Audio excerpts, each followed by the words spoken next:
Hello everyone, going to be taking a look at another 5-star magicite battle. Today we're going to be taking on Manticore. So first the setup. As you can see here, I've got 2 healers, and there is a reason I decided to do 2 healers for this particular setup. So first, Larza, he is going to be bringing his glint to the fight, or rather his glint plus, which is nice because I'm really starting to like the ability to right away get the protect, shell, and haste up without having to spend a soul break bar. He's also going to be using his ultra, as will Vanille. And the reason I'm going with the 2 healers and these specific soul breaks is because this particular boss likes to spam you with attacks that cause sap. So I find it helpful to have both of those particular healing soul breaks because both do grant regen.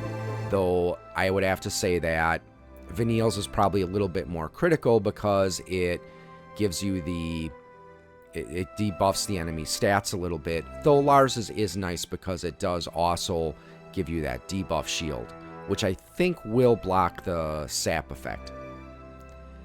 Onion Knight is coming fully packed into this battle. You'll see he's got his Awakening and 2 of his Ultras.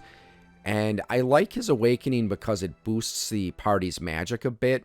And the reason I have Forbidden Wisdom in there is because that way when his Awakening ends, I can buff the entire party again. I tried doing it without Forbidden Wisdom, but it was taking longer than a minute, so I decided that probably just get in there and boost it. Since he does double cast, his soul break bar does fill up rather well when he is in his awaken mode. Honestly, I think if I had his arcane soul break, that would cut a significant amount of time off this fight, but don't have it yet. Terra is going to be on overstrike duty. She's going to be using summonings because I do have her fire double cast, which is really nice when that does manage to trigger the ability twice. And finally, Vincent. He is going to be using Chain as well as his Awakening. I do have his Bravery, but I found out I didn't really need it, so I don't include it on my lineup here. So let's take a quick look at the magicites. First, for the main one, we're going with Fire Main to get some of that ice resistance. And then for the subs, Phoenix, a little bit more ice resistance as well as fire empowerment. We're having Ioxian, not exactly sure how that's pronounced, but the enemy does use some water attacks, so we're going to get a little extra defense in there. And then finally, Marlis and King Bomb to help with damage output.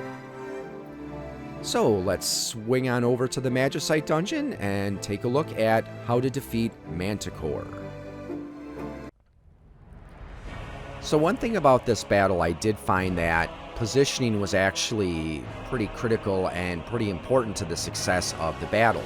So I put Larza on top because that way it automatically goes to him right away so I can get Alabaster Path. And then I'm going to wait a second before I do Overdo Awakening just so we can get that attack in. And then next we have to have Onion Knight hit the Fabrula Guardian. Again, position was pretty critical here because I used to put Larza at the bottom where Vincent is, but then it wouldn't get to him fast enough so I couldn't get that Alabaster Path off. And then I originally had Vanille lower down in the setup here, but again, then I wasn't able to get the healing right away, and Manticore would end up slaughtering me within a few seconds. Now, I've actually kind of confused here because apparently whoever named this particular magicite doesn't really know much about mythology because that's obviously a Chimera, not a Manticore.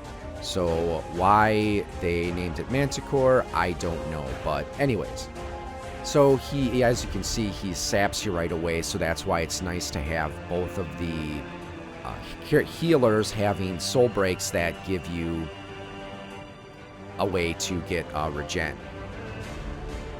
Because yeah, his defense is actually seems pretty tough. So it's extremely important to have some method to lower his defense, so that's where Overdue Awakening is nice.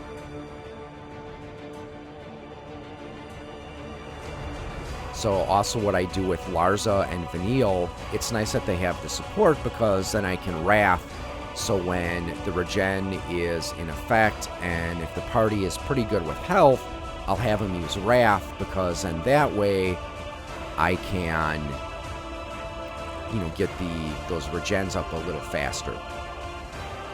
And again, if the regen is in effect and the party's in pretty good shape, I also try to withhold doing the regen abilities for a while. So I do have to be careful when using these two regens, since Larza is just major regen, whereas Vanille is Regenga. I do think they cancel each other out, so, or rather, they overwrite each other. So if I have Overdue Awakening's Regenga in effect, and then I use the major regen, I think it overwrites it. So I said that's one thing I do have to be careful about. So as you can see, we're using Onion Knight's Arcane, which boosts the party's magic a little bit. Now with Vincent, I'm going to wait until I reapply the chain before I hit with his Awakening.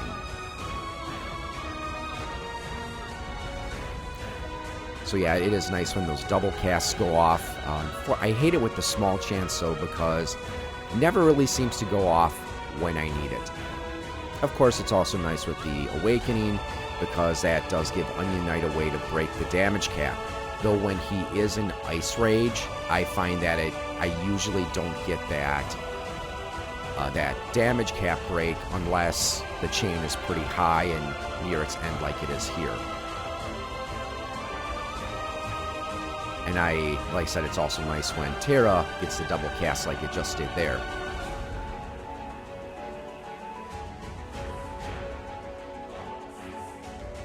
So yeah, there's that magic shield, and then the Overdue Awakening is going to help chip away that defense.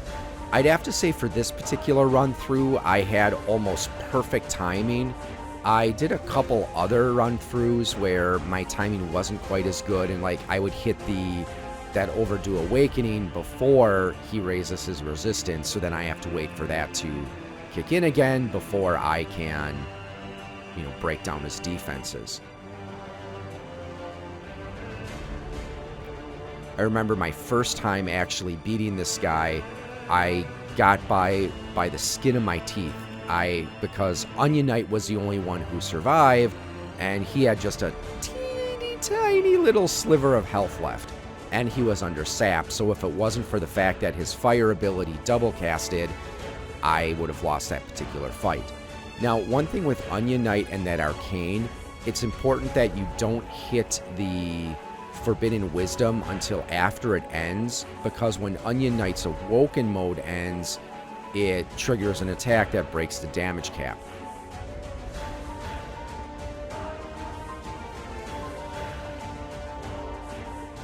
Also, in my original setup, I used Creeley for damage cap breaking instead of Terra, but that wasn't quite working as well as I wanted it to. And I also did have Creeley's Arcane. It's just, yeah, for some reason everyone died when I used that setup, and I think it's just because I wasn't breaking the damage cap fast enough. But also Creeley, I don't know if she has a double cast yet. Yep, there it is. That's the Onion magic I was talking about, where it breaks the damage cap.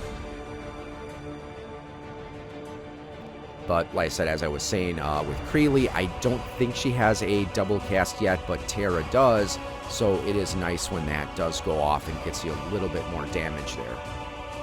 So we're about ready to hit Vincent's Awakening. I tried using Vincent as a physical user with machinist abilities when I was taking on Mateus, but again, for some reason I just couldn't pull it off. It's unusual with these magicite battles. Sometimes the strategies that you don't think work actually end up working, as was the case with that particular battle. So we're going to be hitting the Hidden Wisdom, or Forbidden Wisdom, in just a moment here. Again, so that's going to help keep the damage output high.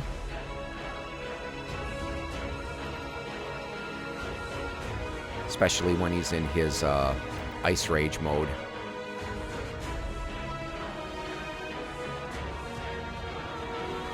Yeah, I usually get pretty lucky with Vanille with the double casts.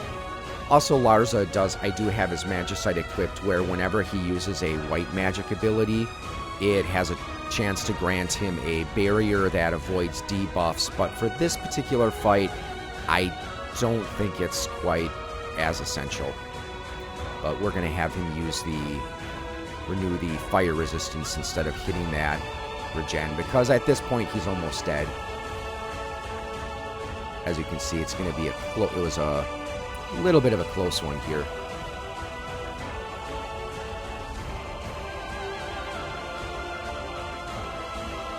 So, and Onion Knight pulls off the win. So yeah, like I said, my first run through, my first victory over this battle, it took like 1 minute and 15 seconds there.